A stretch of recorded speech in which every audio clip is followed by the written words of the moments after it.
It's been 14 years since we released the I'd Rather Be Baking Cookies, a collection of recipes from Lisa McLeod and Friends.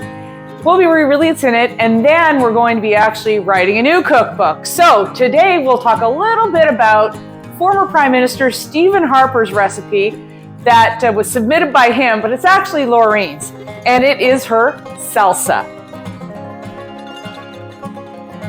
You'll need 6 tomatoes, 1 white or a yellow medium-sized onion, a clove of garlic, more or less, just a taste, or powdered garlic if you like, 1 lime, 1 small can of green chilies, and jalapenos, or as Ricky from the Trailer Park Boys would say, jalapenos. So to prepare them, cut or food process the tomatoes to the consistency that you like, and add the can of chilies. Make it chunky or make it smooth, however you like.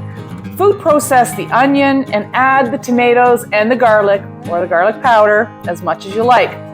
Squeeze the juice of 1 lime into the mix and then add the jalapenos to taste. Lots if you like it hot, less if you don't. You can roast some of the tomatoes under the broiler. If you like the consistency, be more like a bottled salsa. But Prime Minister, he liked the fresh stuff the best. So you may like to garnish with cilantro if you like cilantro. All that from Stephen Harper and Laureen Harper in the original version of I'd Rather Be Baking Cookies. You can buy this recipe book on Amazon, or if you'd like to be part of the next book, you could submit it by following the link below or emailing lmac@lisamcleod.ca.